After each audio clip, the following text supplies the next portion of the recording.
우리는 이 바이러스가 어디에서 왔는지 영원히 알 수 없습니다.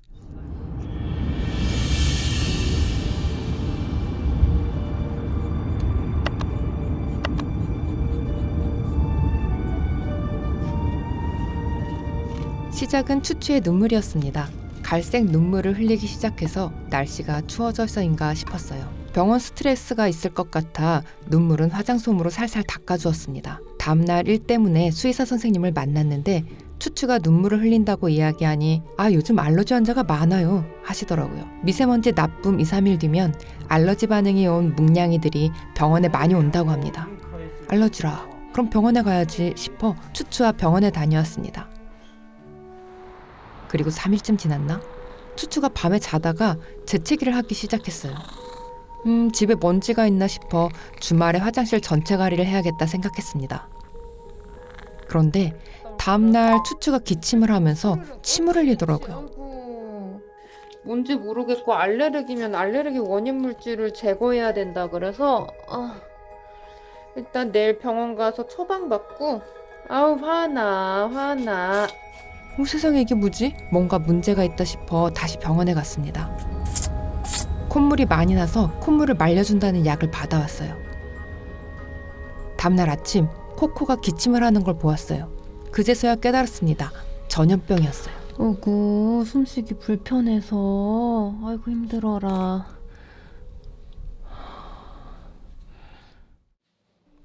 그동안 집안을 깨끗하게 유지하는 데 꽤 자부심이 있었어요. 종종 영상에서도 보였을 거예요. 현관문 앞을 깨끗하게 유지하기, 손 씻기, 이동장 소독하기, 바로 옷 갈아입기. 그런데 전염병이라니. 바이러스는 전파력이 굉장했어요. 추추에 이어 코코, 모모, 디디, 도도, 토토, 그리고 루루라라가 차례로 병원에 다녀왔어요. 이번 원인균이 상당한가 보네요. 네, 뭔지 모르겠는데 전파력이 엄청. 저는 이런 거 처음 봤어요. 안녕하세요. 엄마한테도 저렇게 오래 안 안겨있는데 진짜 웃긴다. 가슴에 발 탁 대고 되게 잘 안겨있네요. 추추 네뷸라이저 하러 가자. 언니 안녕하세요 하고 가고. 추추는 약을 먹고 코 속에 코딱지가 말라붙어 숨쉬기 힘들어해 같이 병원에 갔어요. 코딱지 관리를 하는 재현 장면을 보시죠. 이럴 땐 코에 식염수를 살짝 넣어 코딱지를 말랑하게 해주면 된다고 합니다. 주요 증상은 고열과 기침이었어요. 디디와 라라, 코코는 눈에도 염증이 있었습니다. 분이 아직도 밤탱이가 됐네 우리에게. 숨소리는 괜찮아요. 어제 도토리에 비하면은 괜찮아요? 네, 괜찮거든요. 도도와 모모가 특히 기침이 심했어요.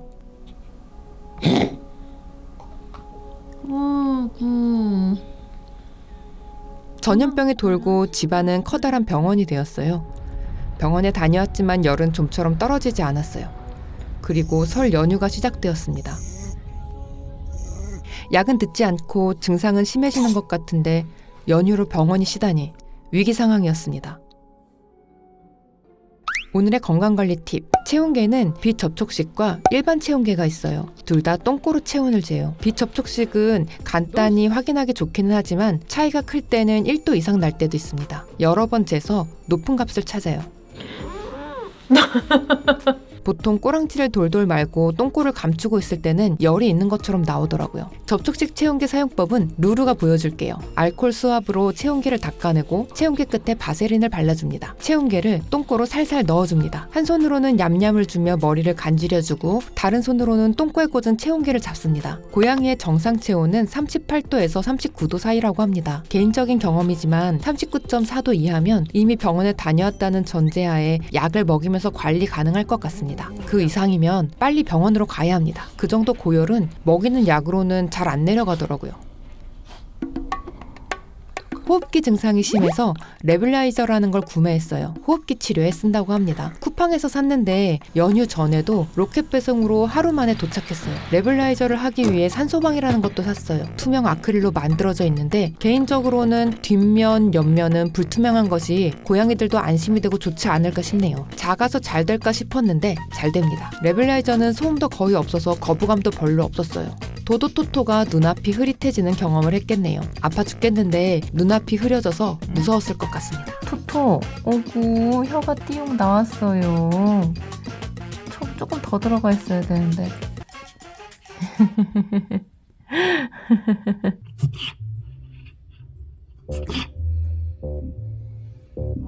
연휴 첫날 도도가 종일 입을 벌리고 숨을 쉬고 기침을 심하게 해서 걱정이 되었어요. 인터넷에 찾아보면 고양이가 입을 벌리고 숨을 쉬는 것, 개구호흡은 응급 상황이라고 합니다.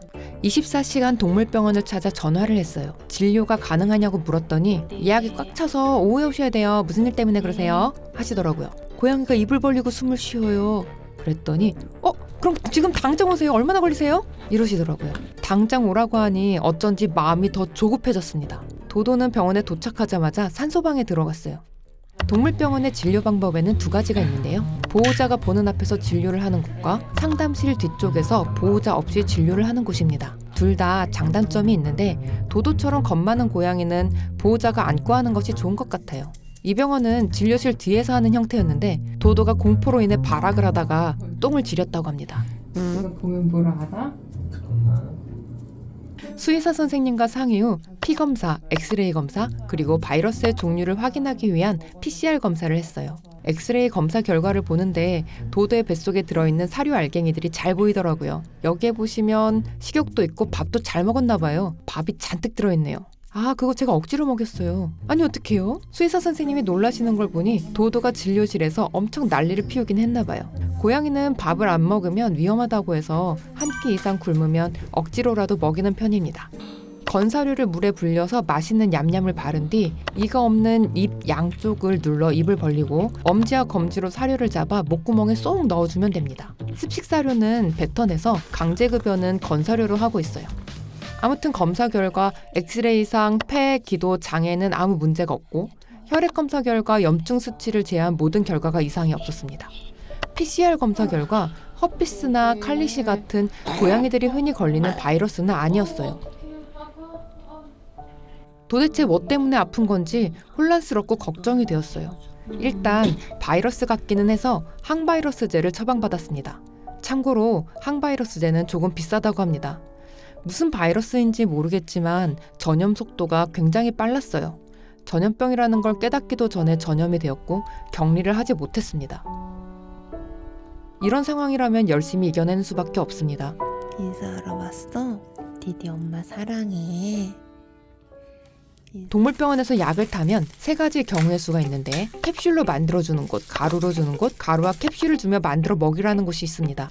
주로 뭉뭉이들이 많이 가는 곳은 가루로 주는 경우가 많아요. 다정한 뭉뭉이들은 대부분 약을 잘 먹기 때문이죠. 하지만 야옹이들은 대부분 뭐에 타주면 귀신같이 알고 안 먹습니다. 간혹 루루처럼 알약도 우걱우걱 씹어먹는 미친 고양이도 있지만 보통은 캡슐이 낫죠. 저는 가루약을 받으면 캡슐로 만들어 먹입니다. 캡슐 제조기는 250mg짜리를 사는 걸 추천해요. 어지간한 약은 다 들어가고 고양이들이 삼키기도 편하거든요. 이렇게 약을 만들고 있으면 제3세계의 불법 제조시설에서 일하는 기분이 납니다. 별로 깨끗해 보이지 않을 수 있지만 약을 만들기 전에 손을 씻고 알코올로 닦아내고 하고 있습니다. 깨물지 않을까? 그리고 나나. 먹이를 유인해볼까? 나나는 아프기 시작하자 집에서 사라졌어요. 아픈 걸 숨기려고 저를 피해 도망다니기 시작했습니다. 밥을 먹으러 나오지도 않아서 숨은 곳에 밥을 넣어줘야 했어요. 뭐 으르릉이야. 너 큰일 나 이러다. 밥 먹어. 간신히 한 번 잡아서 병원에 다녀왔지만 약을 먹일 수는 없었습니다. 저를 볼 때마다 하악거리고 기침을 해서 마음이 아팠어요. 이렇게 야옹의 간병인으로의 열흘이 지나갔습니다. 그중 절반이 연휴 기간이어서 정말 다행이었어요. 아이들은 천천히 안정되어 갔습니다. 열은 내렸고 기침은 잦아들었어요. 대부분 식욕도 정상으로 돌아왔어요. 항생제를 먹으면 사람도 여러 부작용이 있는 것처럼 고양이도 약을 며칠 먹이면 무른 똥을 쌀 수 있습니다. 아픈 와중에도 잘 먹고 잘 싸던 디디가 설사를 시작했어요. 여기저기 똥을 바르고 다니기 시작했어요. 아이 지지. 이게 뭐야? 고양이가 똥꼬 그루밍을 해야지. 아직 모모가 잔기침을 하고 있지만 고비는 넘긴 것 같습니다. 너는 건강해서 좋겠다. 너도. 영감님은 약 드셔야죠. 그리고 식욕이 남아있으셔서 다행이네요. 16 중 9이 병마와 싸우고 있는 동안 티티만 유일하게 병원에 가지 않았어요. 모두가 약을 먹고 늘어져 있을 때 티티는 우아하게 캣휘를 돌리고 제목의 밥을 얌얌 잘 먹었습니다. 티티 혼자 아프지 않았던 것에 대해선 티티만 먹이고 있던 영양제 덕분이 아닐까 생각 중이에요. 티티는 작년 여름부터 집에서 영양제를 만들어 먹이고 있었어요. 연구 결과는 있지만 혹시 몰라 제가 먼저 6개월 정도 먹으면서 테스트를 했어요. 저는 멀쩡한 것 같아 티티에게도 주었습니다. 티티가 신장병 때문에 매월 피검사를 하고 있어 할 수 있었던 선택이기도 합니다. 영양제를 먹이면서는 이게 효과가 있을까 했는데 막상 전염병이 도는 집안에서 티티 혼자 건강하니 정말 효과가 있나 싶어 앞으로도 열심히 먹여야겠다 다짐했습니다. 이건 아니야? 티티가 먹고 싶은 게 아니었대. 먹고 싶은 게 나올 때까지 뛰는 거구나. 이번 바이러스 사태로 깨달은 것은 5가지입니다. 방역은 한번 무너지면 의미가 없다. 질병에 대응하는 것이 중요하다. 항바이러스제는 비싸지만 효과가 있다. 콧물을 잡을 땐 코딱지 관리도 해야 한다. 아픈 고양이는 추운 곳에 혼자 있고 싶어 한다. 고양이도 공포 관리가 필요하다. 고양이들이 죽음을 이해하는 것 같지는 않지만 평소와 다른 몸 상태를 두렵게 느끼는 것 같긴 합니다. 아픈 아이들을 돌보면서 그 두려움을 풀어주는 것, 우리가 한편이라는 걸 알려주는 것이 중요하다고 느꼈습니다. 그리고 무엇보다도 스스로 공부를 더 해야겠다고 생각했어요. 아무리 노력해도 때로 일어날 일은 일어나고야 맙니다. 하지만 또다시 이런 일이 벌어진다면 그때는 좀 더 빠르게 바른 선택을 할 수 있도록 더 배워야 할 것 같아요. 어디서 온 어떤 바이러스인지는 모르겠지만 우리는 이겨낼 수 있습니다.